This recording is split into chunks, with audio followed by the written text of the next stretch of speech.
ഇപ്പോൾ media one കിടന്ന് ചാടുന്നത് എന്താണെന്ന് അവർക്ക് വലിയ ആവേശം. ഇപ്പോൾ ഗൾഫ് രാജ്യങ്ങൾ മുഴുവൻ ഇസ്രായേലിനെതിരെ തിരിയും. ആദ്യം സൗദി അറേബ്യ ഇസ്രായേലിനെ ആക്രമിക്കും. ഉള്ള അനുഭവം വെച്ച് ഞാനൊരു കാര്യം പറയാം, അവനോട് ഇടയാൻ നിൽക്കണ്ട. തൊട്ടു പിന്നാലെ ഖത്തർ ആക്രമിക്കും, UAE വെറുതെ ഇരിക്കുമോ, ആറ്റം ബോംബെടുത്തിടും എന്നൊക്കെ പറഞ്ഞിട്ടാണ് മീഡിയ വൺ ഇവിടെ കിടന്ന് ബഹളം വയ്ക്കുന്നത്. നടക്കുന്ന കാര്യം വല്ലതും പറയടാ. ബഹളം വയ്ക്കുന്നത് ഇവരൊക്കെ അറിഞ്ഞുകൊണ്ടാണ് ഇത് ചെയ്തതെന്ന് സാമാന്യ ബുദ്ധിക്ക് ആലോചിച്ചാൽ നമുക്കറിയാം. ബുദ്ധി ഉപയോഗിക്കണം. ഹമാസിൻ്റെ ലീഡർ പോയി കഴിഞ്ഞാൽ അവന് വേണ്ടി ചാവാനായിട്ട് സൗദി അറേബ്യയ്ക്ക് എന്താ കിറുക്കാണ്?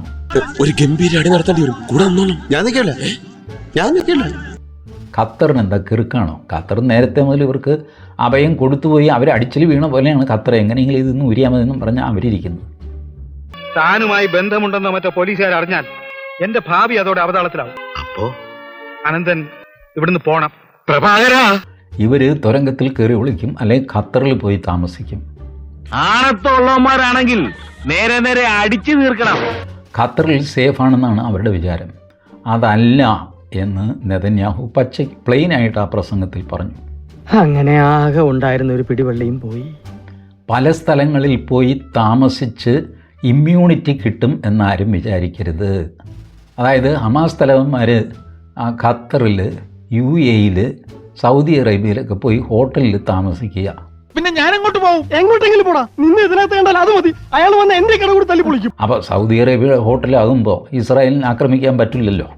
പിന്നെ അതുകൊണ്ട് എനിക്ക് സുഖമായിട്ട് ഇവിടെ കഴിയാമെന്ന് പറഞ്ഞിട്ട് ഈ ആശാൻ ഇവിടെ കഴിയുകയാണ്. യുണൈറ്റഡ് നേഷൻസിൻ്റെ കാശുമൊക്കെ മേടിച്ചിട്ട് ഈ സഹായം ആ സഹായം, ഭക്ഷണത്തിലുള്ള സഹായം, കൊടുകാശ് എന്നൊക്കെ പറഞ്ഞ് മേടിച്ചിട്ട് ഇവൻ സന്തോഷമായിട്ട് കഴിയുകയാണ്. പാവം, വളർത്തി കൊല്ലാനെന്ന് കൊളക്കോഴി അറിയുന്നില്ലല്ലോ. ഇസ്രായേൽ പറഞ്ഞു ആ കാലം അവസാനിച്ചു. നിങ്ങൾ എവിടെ പോയി താമസിച്ചാലും, ആകാശത്ത് കൂടുകൂട്ടിയാലും, നക്ഷത്രങ്ങൾക്കിടയിൽ പോയി താമസിച്ചാലും ഞാൻ നിങ്ങളെ പിടിക്കും. ഇതാണ് ഇസ്രായേലിൻ്റെ മെസ്സേജ്. ചുമ്മാ പറഞ്ഞായിരിക്കുമല്ലേ? ചുമ്മാ പറഞ്ഞതാ. അയാൾ ശരിക്കും പറഞ്ഞതായിരിക്കും. അയാൾ ചെയ്യുമെന്ന് പറഞ്ഞാൽ ചെയ്തിരിക്കും. കുടുംബത്തെ കയറി വെട്ടിപ്പറിച്ചിട്ടിട്ട് പോകും. ഇസ്രായേൽ പറയുന്നത് ഇവന്മാർ ഒക്ടോബർ 7 2023 ഒക്ടോബർ 7 രാത്രി ഇവർ പാർട്ടി നടത്തി ഇതേ സ്ഥലത്ത് വെച്ച്, അതേ സ്ഥലത്ത് വെച്ച് ഞങ്ങൾ അവന്മാരെ വകവരുത്തി. രംഗച്ചേട്ടൻ കാണിക്കുമെന്ന് പറഞ്ഞാൽ കാണിക്കും. 2 പേരുടെ മരണം ഏകദേശം ഉറപ്പാണ്. മീഡിയ കാണിച്ച ഓരോറ്റ പേരുകാരൻ പോലും മരിച്ചിട്ടുമില്ല, ജീവനോടെയില്ല. അവർ ഈ ജനൈകം പ്രിൻസിപ്പിൾ വെച്ചിട്ട് പേരടിച്ചു വിട്ടിരിക്കുക. അതുപോലെ നാവ് വളയ്ക്കുന്നത് നുണ പറയാനെന്നുള്ളതാ അവൻ്റെ തിയറി. ഇപ്പോൾ ആരൊക്കെ മരിച്ചു എന്ന് ആർക്കും അറിഞ്ഞുകൂടാ. പേരുകൾ പലതും മാറി വരുന്നു. ഞാൻ പല വെബ്സൈറ്റുകൾ അത് ഇതൊക്കെ എടുത്ത് നോക്കി. ആരും കൃത്യമായിട്ട് ഒന്നും പറയുന്നില്ല. അപ്പം ഞാൻ എന്ത് ചെയ്തു, മീഡിയ വൺ നോക്കി. അവരാണല്ലോ ഈ ഗാസയുടെയും ഹമാസിൻ്റെയൊക്കെ കേരളത്തിലെ ഉത്തരവാദികൾ അവരാണല്ലോ. രക്തബന്ധം. അപ്പോൾ അവർ സത്യാവസ്ഥ പറയുമെന്ന് വിചാരിച്ചു. അവർ തോന്നിയ മാസം പേരുകളൊക്കെ എഴുതി കാണിക്കുന്നു. എന്റെ സ്വഭാവം അങ്ങനെയാ. അവരുടെ ഫ്ലാഷിൽ ഇങ്ങനെ പല പേരുകൾ. ഇത് നമുക്ക് തിരിച്ചറിയാൻ പറ്റില്ലല്ലോ.